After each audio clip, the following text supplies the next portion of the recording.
Hello, everybody.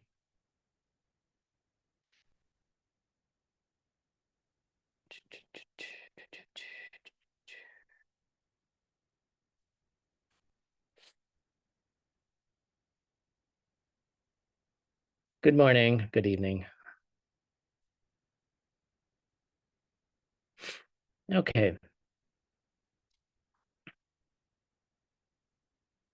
All right. So today we're going to get to a place in the text where we're going to be ending. I don't know if we'll get through it all today. The five. Oh, hi, Emily Chen from Diamond Mountain. Hi, away for your arriving. Yes, tomorrow. Um, so we're going to be arriving finally at a point where we've covered all five problems of meditation and the eight corrections or the eight solutions to those five problems. So we've made significant progress, which is great. I don't know how your meditation is going. Whether you're meditating or not is a different question. But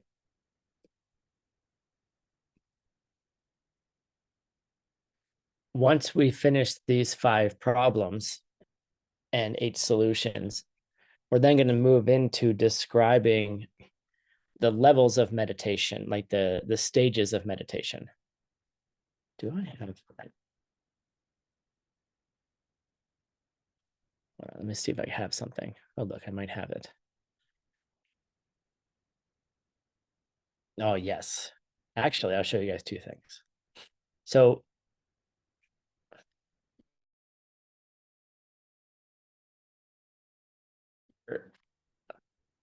Trijin Rinpoche was one of the teachers um, of some of the great teachers of the 20th century. He also was the teacher of Geshe Michael. And he made this poster, which is of all the stages of meditation. So if we look, let's make it a little bit bigger for you. Down at the bottom here, we're starting with the beginning meditator who's like, looks like he's running after an elephant and a monkey, right? And so there's these various steps along this path of what agitation and dullness look like as you advance on your practice. So the first description we're giving is here are the five problems that happen. And then the next description we're going to give is all these, it's going to relate to this poster, and we're going to talk about it in relationship to what's on the poster. And basically, as you get along here, you can see here is the meditator looking back at agitation and dullness, right? And eventually the monkey goes away, the elephant goes to sleep, right? And yay, you have realizations. Okay, at the top. But we're going to describe what all of these stages look like to you and what does it look like in your mind.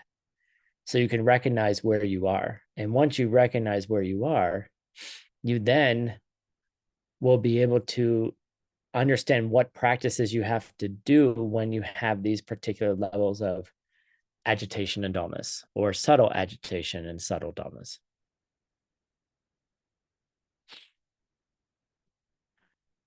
So we're going to start going through this, and we started last week, but Paboka Rinpoche is going to begin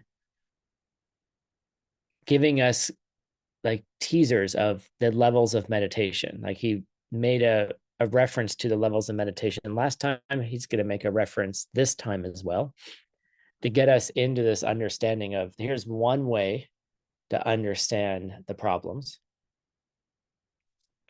And here's another way to understand what's going on. All right. So just with those tools, there's actually a different set of tools as well called what are they called? think it's called the powers stages. And what is this called?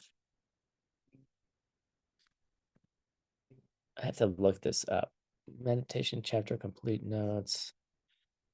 I'm gonna have to look this up, but there's different powers, not the 4 powers, but there's different abilities you gain that you can utilize in your meditation. And we'll talk about that later.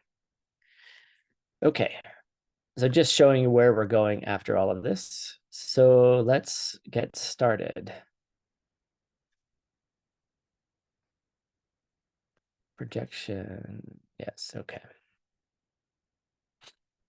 All right, this is where we were last time, and we went through this paragraph pretty quickly, so we're gonna try it again. So let's start with someone who would like to read a long paragraph. Oh, look, he just came back. Mike Hoffman. You can read this long paragraph starting right here with Nardu Choklo sung. If I could find my mouse, thank you.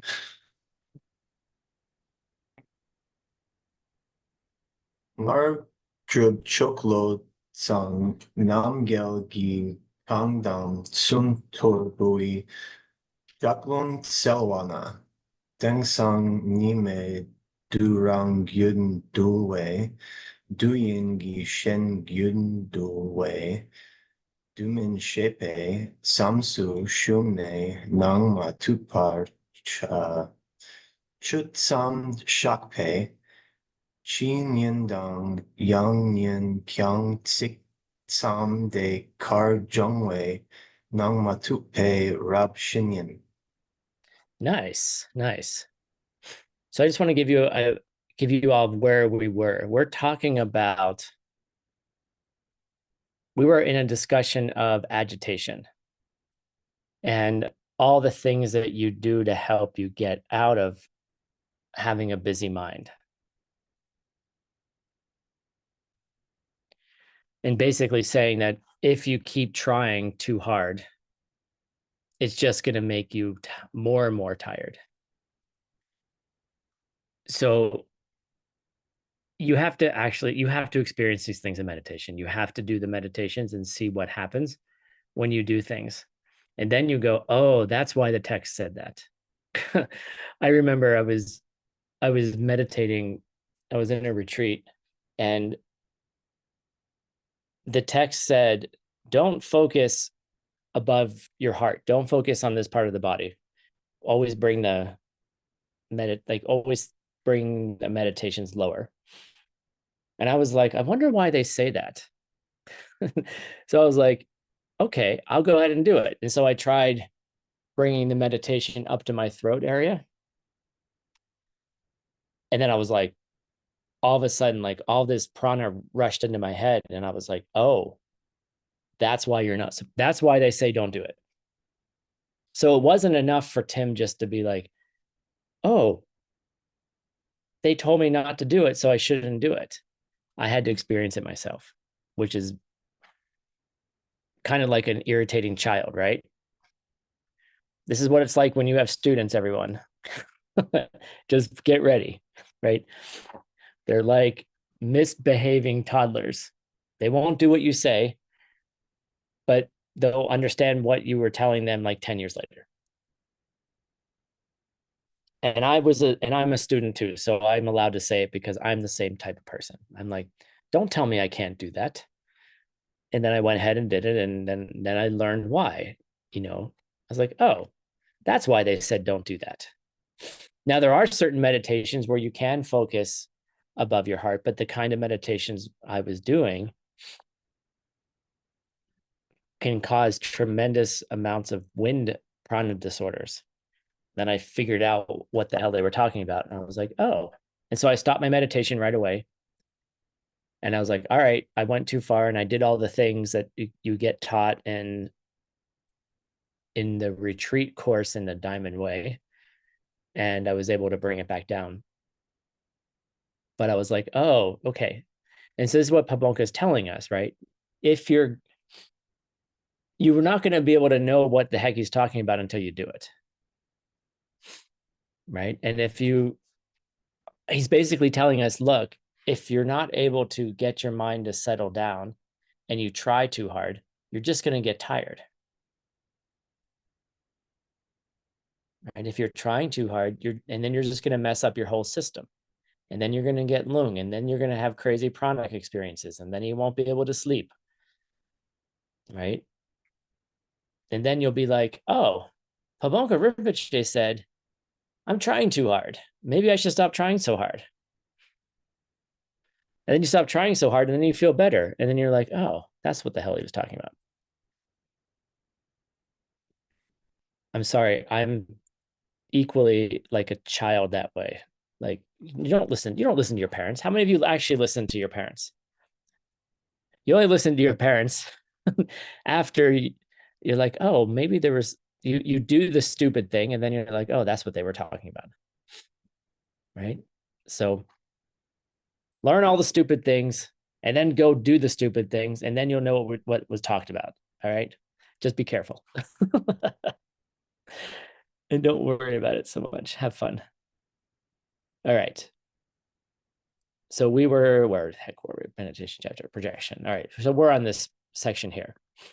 And so Paponka then he tends to like to give us examples of other teachers. And so we have this teacher, Lobsang Namgyal. Okay. And he's a Kadampa. All right. What are the Kadampas? And the Kadampas, the special thing about the Kadampas is that they were an early Tibetan Buddhism, like 1,000 years ago, right? There was a movement, right? Like a new resurgence, and they call themselves the Kadampas. All right. And the idea of a Kadampa is that anytime they read anything, mainly the the word of the Buddha, right? Mainly when they read it, it struck them as personal advices, Dampa, all right? So it's this idea that anytime you're listening to a class or anytime you're hearing something, if your karma is good enough, you will think the teacher is talking about you. It's this weird thing that happens in a class. You're sitting there, there's hundreds of people in class, right? And then all of a sudden, you think the teacher's looking at you and calling you out on your bullshit. The teacher is looking at you and saying, I'm giving you personal advices. And I'm talking about you, and I'm talking about your life and who you are. And it sounds extremely personal, even in a room of 100 people.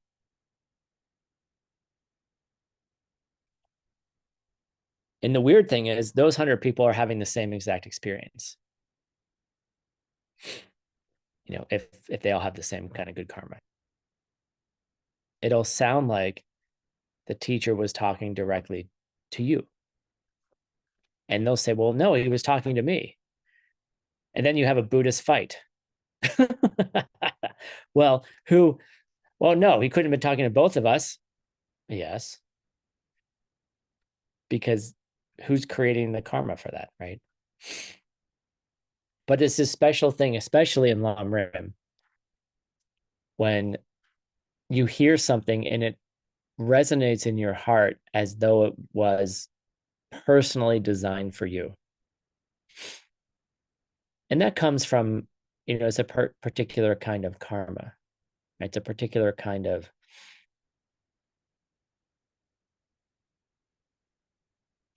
it's a particular kind of orientation that you're looking for the meaning. And looking for the special meaning for yourself is a very, very high practice as well, by the way. If it starts happening to you,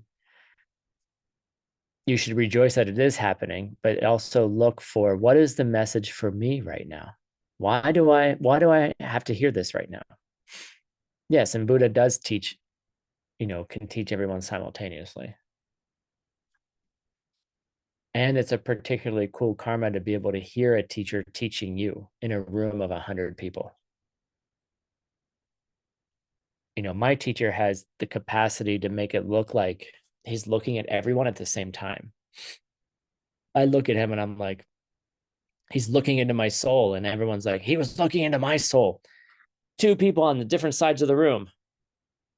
There's no way his eyes were going like this, right? But that person experienced it, and I experienced it over here. So it's a cool thing. It's a good, it's a really good evaluation of the emptiness of what's happening. And of course, there's someone in the room who's like, oh, God, this is so dumb, right? 49 people came to class this morning. It used to be 100. Those other 49 people, that's just kind of dumb. All right. Why do I have to see half the people stay and half the people leave? That's my problem. No, but those people didn't find it useful for them. And it doesn't mean they're bad people, right? It's just not resonating with what's good for them right now. So even if one person showed up, I would still teach, although you would get a very personalized teaching if it was just one of you. Anyhow, let's go back to the text before I. So the Kadampas, and this guy, Lobsang Nagyal, is a Kadampa. All right. And in the text, let's see here. They said, right? So there's some kind of said, and then here's the quotation mark. All right. And he says, we talked about it last week, that in these times, these bad times, right? These times of degeneration, we have to be careful to watch our own morality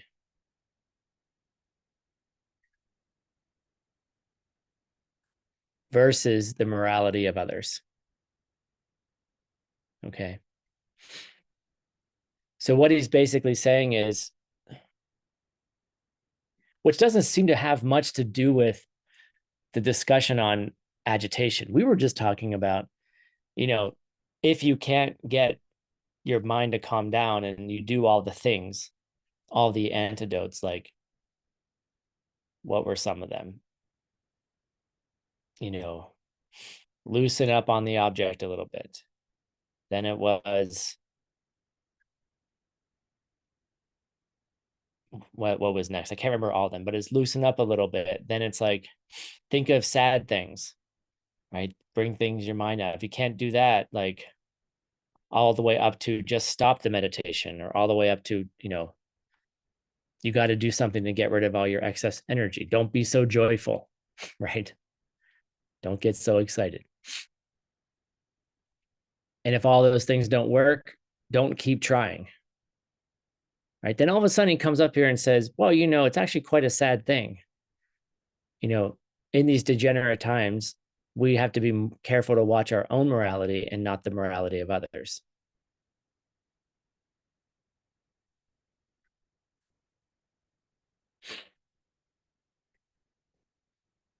And basically the Lama starts crying and he couldn't continue teaching. He cut off the teaching. All right. He wasn't able to continue teaching. So what I think he's saying is that the cause to have a busy meditation, you're just seeing my notes. How are you just seeing my notes? What are you saying here? You're not. Now you're seeing the right thing, right? Okay. Oh my God. Terrible, terrible stuff. All right. See, the problem is here, my ethics are terrible. I can't even show you the right page. You know, but basically what he's saying, let me just go back, and I was highlighting all these words that you weren't seeing. Okay.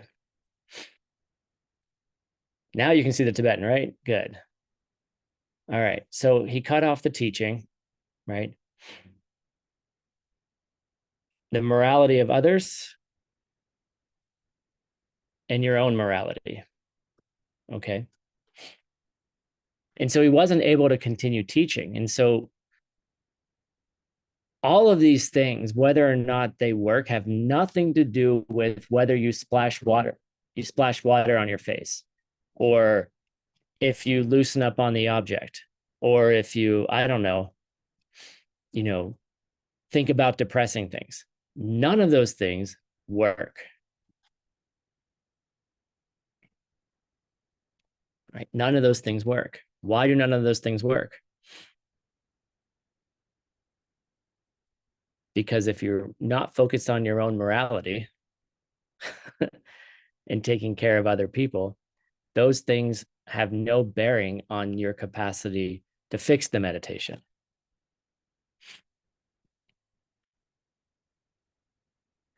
It's this sort of side comment that comes in that just is like,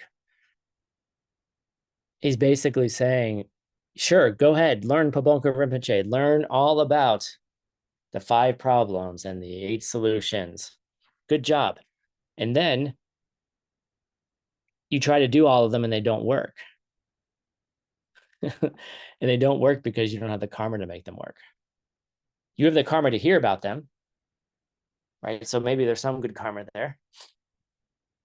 But that whole thing is that if you're not taking care of other people, you can forget about having a good meditation. Just forget about it. It won't work. You'll either be too dull or you're going to be too busy. So sorry. And I think that's what he's talking about, that Lama cut off his teaching, stopped his teaching, simply because he really felt what it was that was keeping people from having good lives. And this is why a lot of meditation systems, I would say, fail people.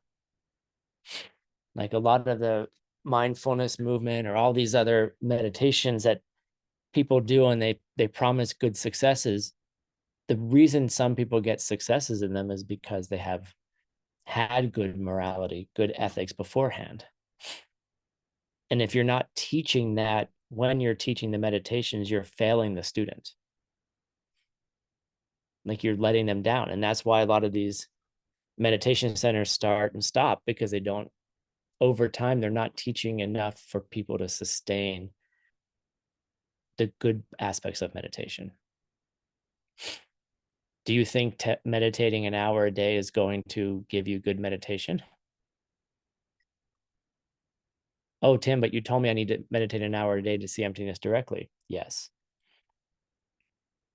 So why don't you just go sit and meditate for an hour and see emptiness directly? Oh, I meditate 3 hours a day and I do mantras and I do this and I do this practice. Oh, nice. How are your realizations? Are you a nicer person?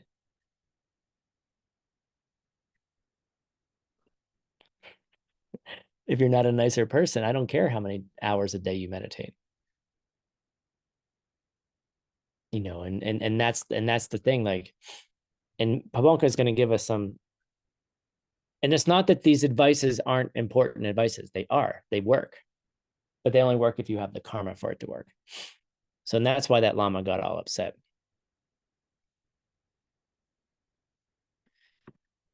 All right, let's continue onwards. Let's move this down.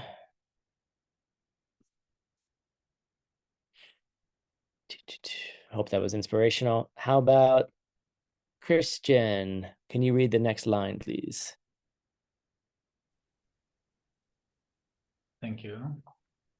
Dalta rangre nacha yun ring wei rewa jakyang mikpala rektamla nami nu pe nin chik latun cho gyad so su sumpa shin yun tung wa shitang deiring ching god dumi shorway pu dag pashik jana tunyong la rang mang wa chet.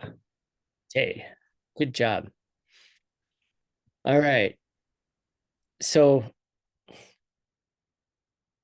data, right? Data wrong, right? Most of us here, right? We would love to be able to spend a great amount of time, Nacha Jungringwa, on fixation, right? We would like to spend a lot of time on that. Like we hope, Rewa.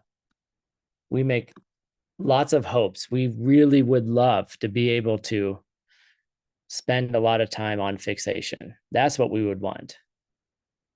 Kyung. But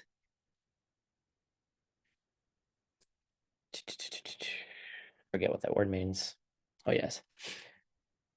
But we're not able, minupa, to stay on that object even when we touch it just a little bit. All right, here's your object, mikvah.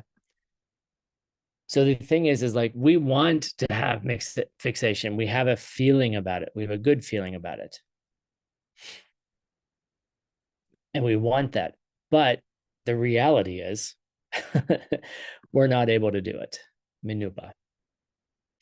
We're just not able to do that.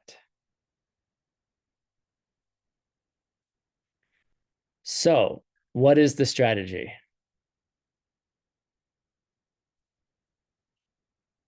In a single day, right? You should divide up your meditation sessions into 18. You should divide the day into 18 different sessions. All right.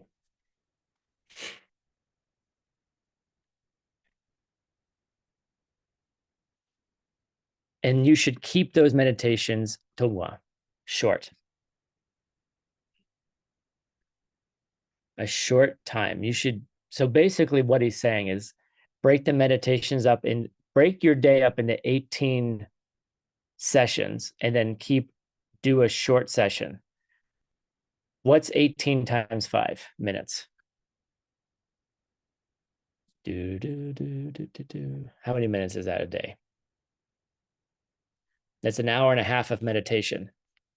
All right. So what if we did 3.5 minutes? Do 18 3.5-minute meditations a day and you'll have an hour.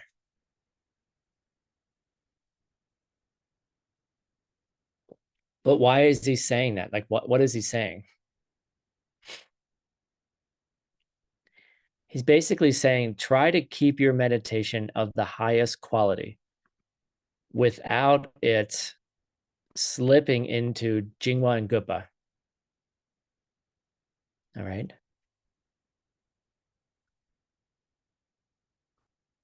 So do more sessions, mangwa, that are shorter in duration. Trung is a number. Like, so the idea is break up your sessions into shorter sessions, but keep the quality high. Udakpa, it's like high quality meditations. All right. If you can sit for 3 minutes on have a high quality meditation versus an hour of crappy meditation, I'll take the 3 minutes of good meditation. Okay. Do you have to sit for 18 times a day? No. But what he's saying is, look, start small, start short, have good meditation. And then we learned about that earlier. When it's going well, stop. Just do 3 minutes. Can you stay in the object for 3 minutes? I challenge you to stay on one object for 3 minutes. Let's do it for 30 seconds. All right. Think of somebody you admire, maybe your teacher or a teacher. All right. I want you to bring them to mind, see them there, and we'll do it for 30 seconds. I'll put my timer on. Let me put the timer on just because. All right, here we hold on.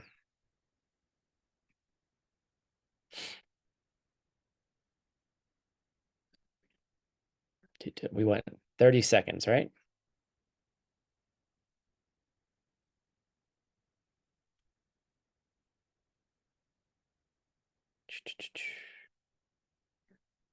All right, here we go. Now get ready. Close your eyes.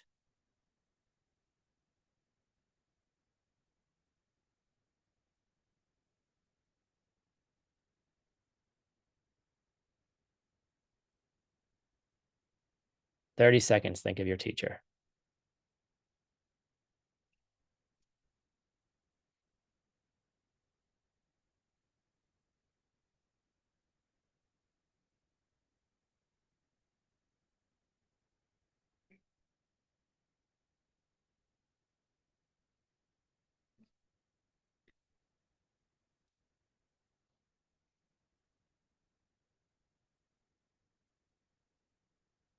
Did you think of only your teacher in those 30 seconds? Did you hear the noises in the room? Did you think of something else? How many times did you move off that object in 30 seconds? Okay. Of course, we didn't do all the warm-ups and get us, ready for meditation, but 30 seconds of your life, you can't even stay. I mean, I'm sure some of you did, but chances are I didn't. I was like, oh, I'm thinking of my teacher. Then I heard the water from the cat waterer thing over there. I was like, oh, back to the teacher. I was like, dang, I didn't do it, right? I was supposed to be the teacher, something like that, right? So shorter is better, because if you keep doing that for an hour, you're going to get exhausted until you're ready for it. All right, let's keep on reading. Ooh, look, a short one. Let's ask Janet Chen. How about let's do a short one? Detar Yana Sinas Rangsob Kina Pa Zigong Pa Bas Deyong Samna Yun Ring. Good job. Nice job. So if you keep this up, short sessions, 3-minute sessions, 4-minute sessions, what will happen? There'll become a time when you're able to automatically stay in good meditation, and you'll be able to lengthen the meditation. Yungsing. So you'll be able to extend that time period. Let me tell you, if you can't do 30 seconds, why do you think you can do an hour? Okay.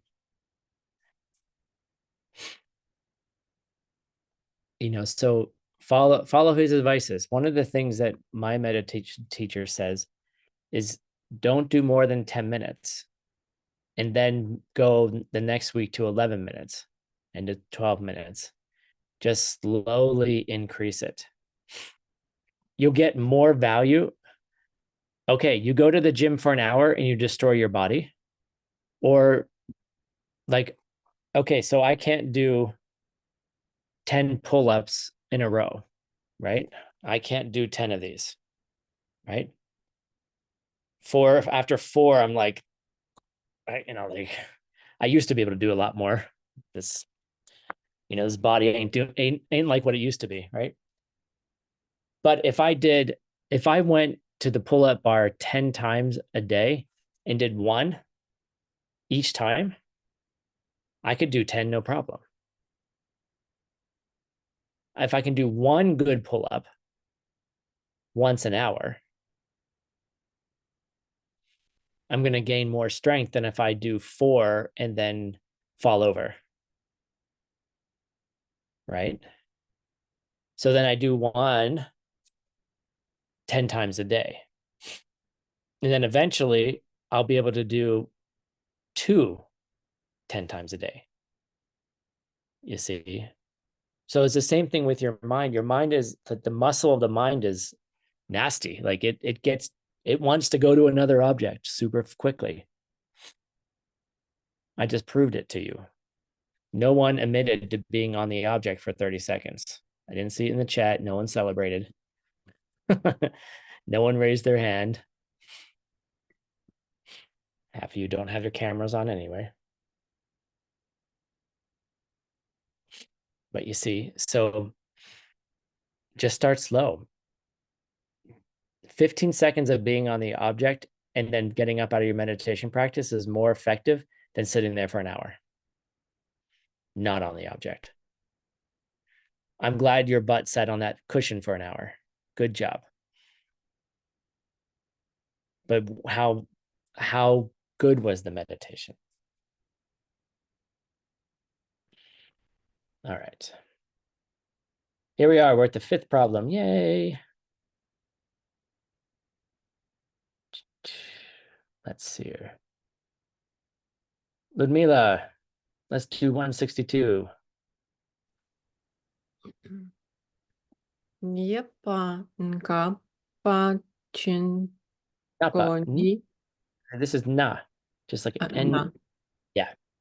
Na Napa Chin Ko Ni Chope Senagyan Po Gon Patu Chepa Nie Pa Yin. Nice. Good job. So now Napa problem, Napa 5, the fifth problem. Okay. It's the problem when you've actually chupa. What's that mean? Chupa.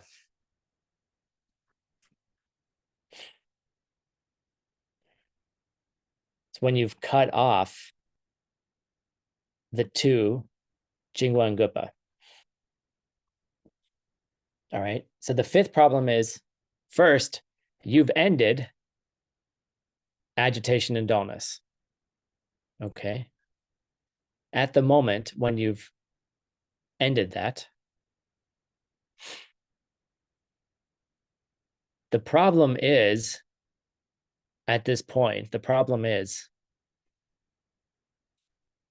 that you apply an antidote when you shouldn't. All right. You've already ended agitation and dullness. And then the fifth problem is you don't know that you've ended it and you start looking for it and you're trying to provide corrections to the problem that's not there. Like, I remember in college one day, I was complaining to my friend about someone I was dating, and she was like, "What are you complaining about?" And I just kept going, and my friend said, "You do realize you're complaining about not having any problems. You're creating problems where there aren't problems. It's actually a good relationship, dummy." Right? Like, you're so used to the problem. You're so used to having problems and trying to fix them, is when you don't have a problem, you're trying to fix something that ain't broke. Right? You're creating you're creating the problems. I mean, you already always are creating the problems anyway. But the point is that once you eliminate these two, Jingwa and Gupa, just stop correcting for them because you don't need to. So obviously what happens to meditators is when you actually eliminate these two, you're just in the habit of fixing it. You're in the habit of paying attention. Then what happens? 163. How about Kimchi? Can you read 163, please? Yeah.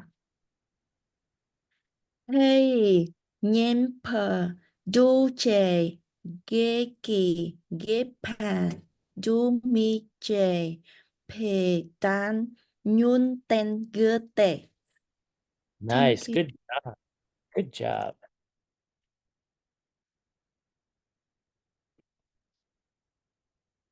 Hold on a second. I'm looking something up. That's what I thought. Okay.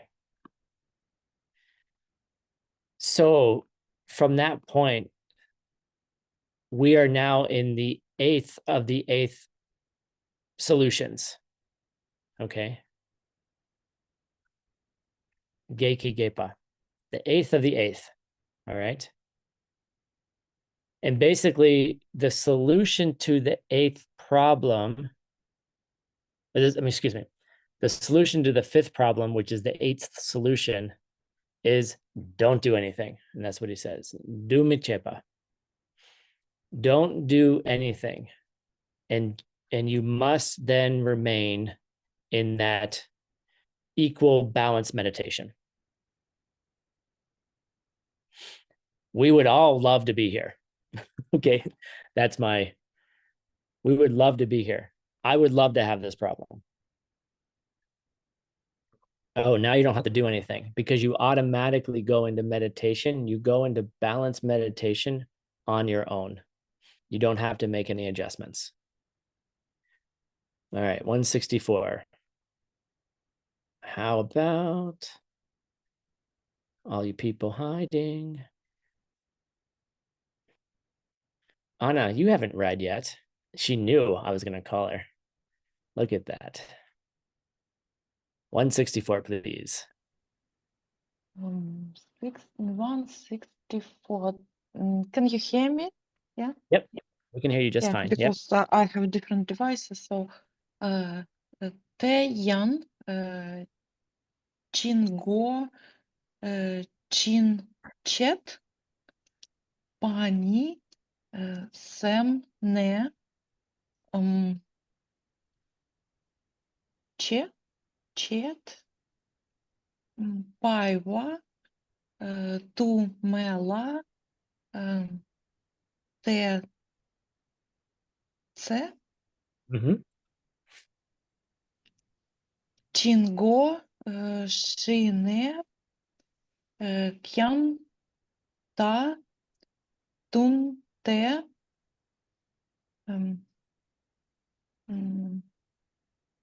Jung. Chun Mi, Chun Tak Ne. Good job. Thank you, Anna. Good Thank job. you. All right. So this particular thing, when Jingwan Gupa are cut off, the continuation of these two things are cut off.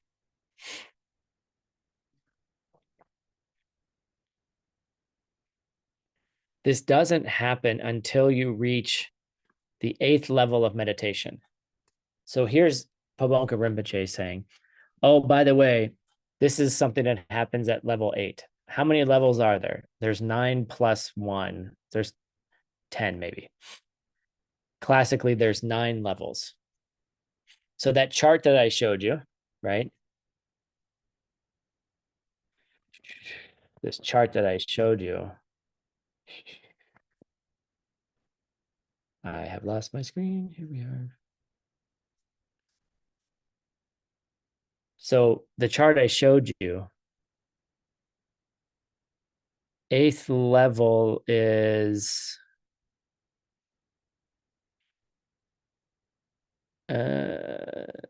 Completely cut off. It's somewhere. Yeah, this is 8 right here, I think.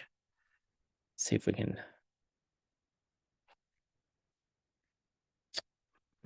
It's not good enough quality. Somewhere in here.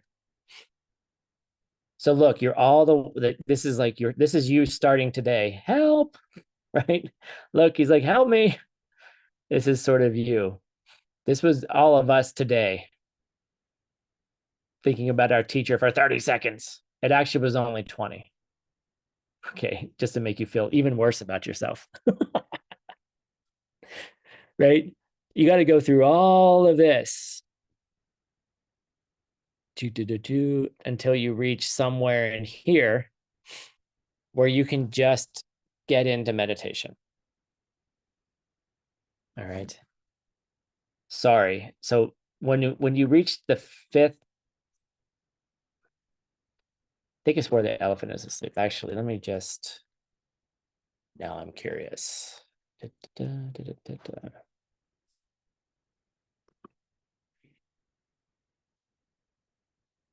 Hold on. I'm just looking at my notes. 26. Oh, I have found it. Okay. Yeah, so it's actually here. It's number 26. That's the 8th level meditation. Let's see if we can actually see it on the text. BRG.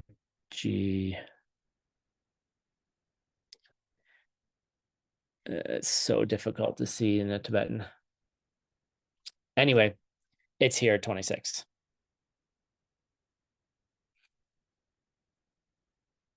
I want to show you guys something cool.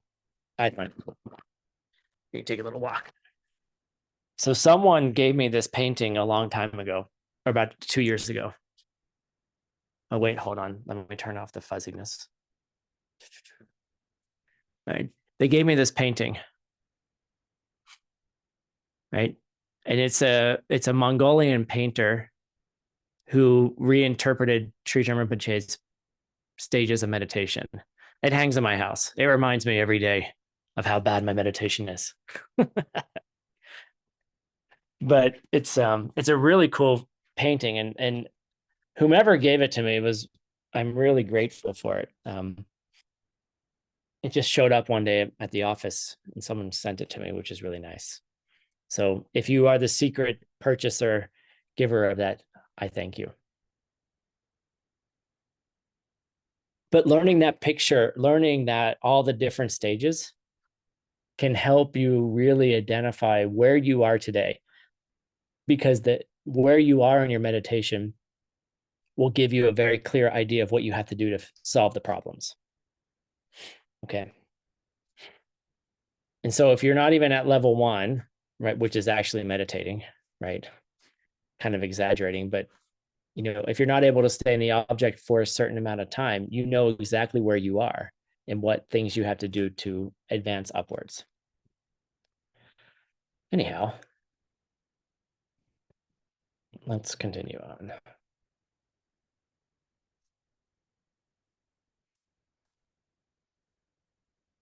Projection. Okay. All right. So when this gets cut off, when Jingwa and Gupa get cut off, we're at the 8th level. Our mind is at the 8th level of meditation, but it doesn't happen until we reach that. So at that time, Jingwa and Gupa, Shine, are brought to a peaceful state, meaning they're no longer there. But Kyung, you make the mistake of continuing to examine Pratak Takpa. You make the mistake of continuing to examine to see whether they are there or not. Right?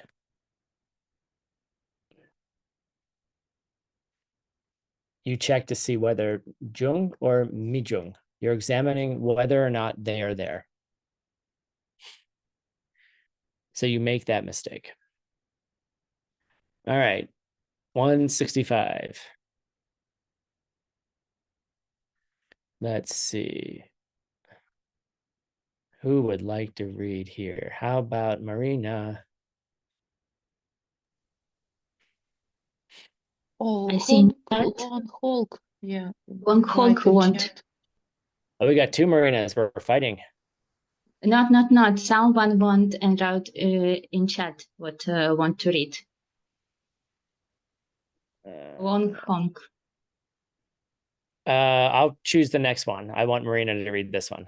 She can read the next one. Okay. Nyon po the soul ten pasem ne pala pardu cho pe ni pa in pe keshin gi soul va miten parlo pe chok pe du chetan nyon ten. Good. The efforts that you rely upon to correct something that's not correctable, okay? Like the efforts that you make in your mind, it interrupts your flow of your meditation. Pardu, right?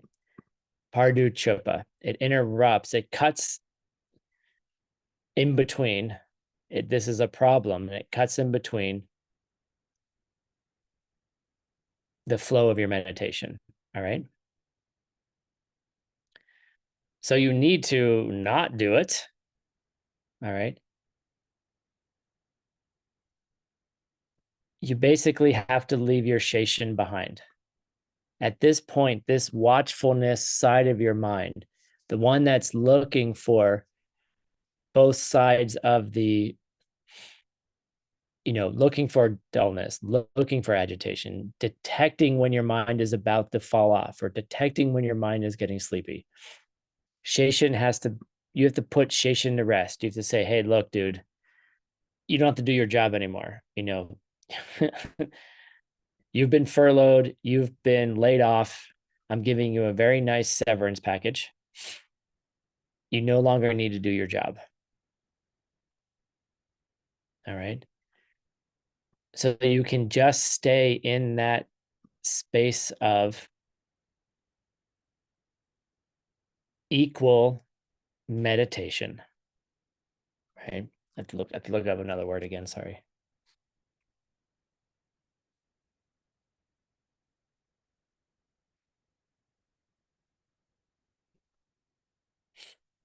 Right. Okay. Without taking any kind of action. Right. It's kind of just suspending Sheshin, suspend its watchfulness.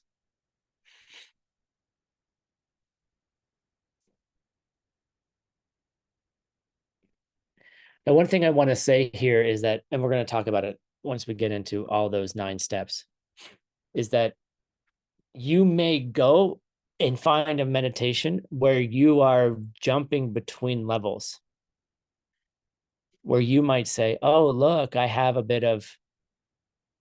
having a really good meditation.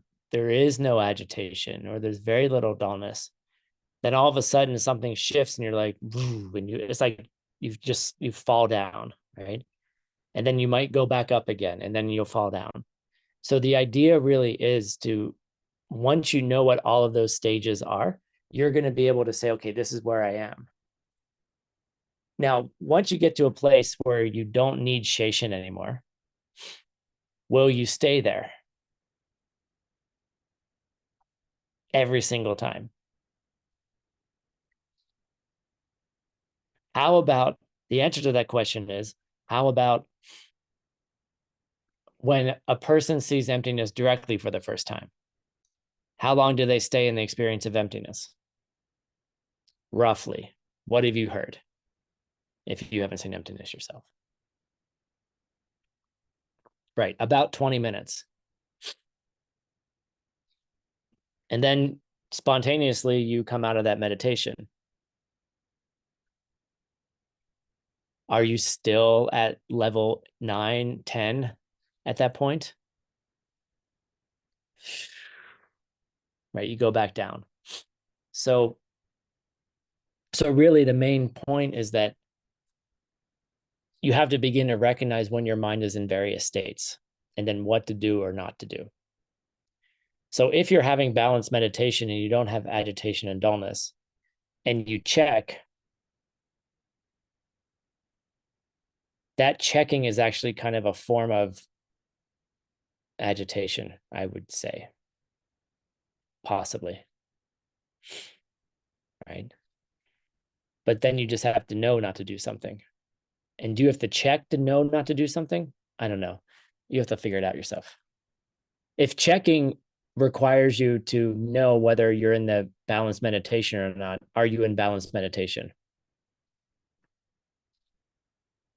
I don't know. Let me know when you get there. Okay. We'll talk about it. It's a feeling, by the way.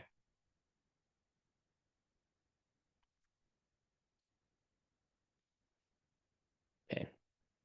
Next one, 166. How about, who wanted to read? Let me see. Who was that? Lowenhaupt. Yeah, go for it, Loan. Yes. Ngun kỳ tam pa mang po kyang lộc cơ pa sung pa tham che xem ne kep pa kep bay tha xem chinh gơ kỳ quang tu mi cho wei ne kep su she shin kỳ chun wa le par la sung kỳ. Good job. Nice. All right. Mangpo. Many people, many holy ones of the past, excuse me. Like many holy people have said, all right? They've said, Sungpa. Just let it, you just have to let go, right? How many times do you see on Instagram, just let go? Let go of your grasping. Let go. Just let go like a cloud. Let go.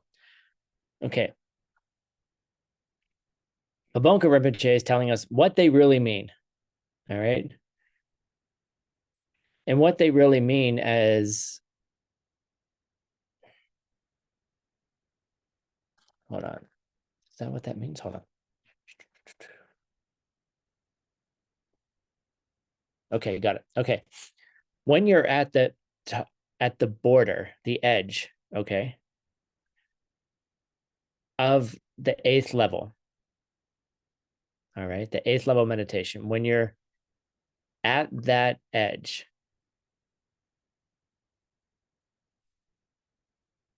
what we're talking about is that, hold on, I'm just making sure I got this right.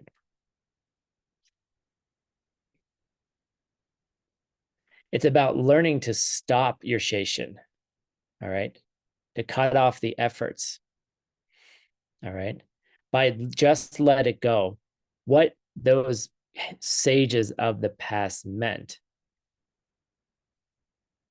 is when the mind is no longer under the influence of agitation and dullness, you just have to let it go. Let it go. That's when you let go of effort. That's when they say, let go, just let go, right? Now, if you're having a big affliction, I'm going to tell you just to let it go, right? Just let it go, you know. But what I mean is don't put any more effort into it. Like you don't need it anymore. A friend of mine was having a major affliction about a week ago. And I was like, you could spend time thinking about this, right? Which is, you know, they're trying to plan how they're going to respond and what they're going to say and, and they were, they were very upset. And I said, you could spend time on that. Or what would you rather, if you could be doing anything else right now, what would you want to be doing? And then they told me what they want to be doing. I'm like, good, go do that. They were like, I was like, stop, just stop thinking about it. It's easier said than done, of course, but just let it go. Stop making the effort. Like, don't put effort into things that are wasteful. Like at that point in meditation, you don't have to fix anything. But I think the larger thing is don't waste your time with afflictions. Yes, you're upset. Great, go do something else. Don't plan your revenge. Don't be like a Scorpio like me and plan your revenge 3 years in advance. Okay. And then enjoy it when it happens. And you're just sitting there and they can't possibly tie it back to you because you planned it out so well. Right? Don't do that. Just let it go. Like let people just let them do their thing. Don't, as that Lama said earlier, just focus on yourself. Don't be a karma police for someone else.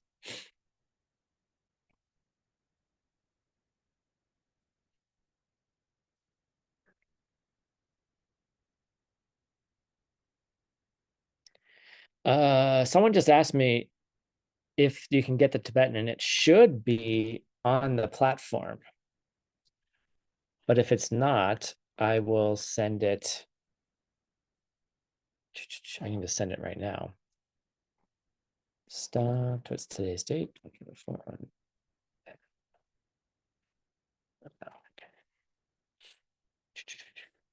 I can send it right now if you guys want. Give me a sec.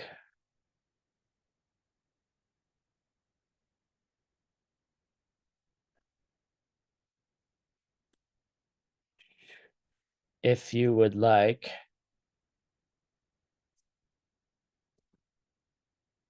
Oh, you want it with the script? No, I don't have it in the script. I'm sorry. I don't have it written. I just have it in the ACIP input. I don't have it in the Everything is good. Anna answer, it's already on the platform. We have on platform. It should be there, but sometimes things don't always show up the way they're supposed to. So I'm just going to put it in the chat if you want to grab it. There you go. Here's all the text that we're probably going to cover in this course if you want to just follow along. I'm sorry, I don't have it in Tibetan script because that's not how we put it in our database. We are developing a tool to change things over for you, and I'll show you guys that later. It's pretty cool. All right, great. End of class. We will be off next week because many of us have a program at Diamond Mountain.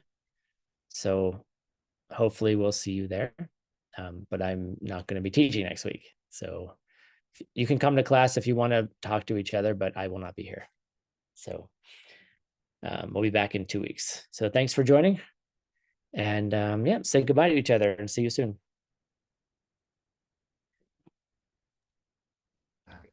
Thank you so much for the class. Thank you. It was a beautiful class.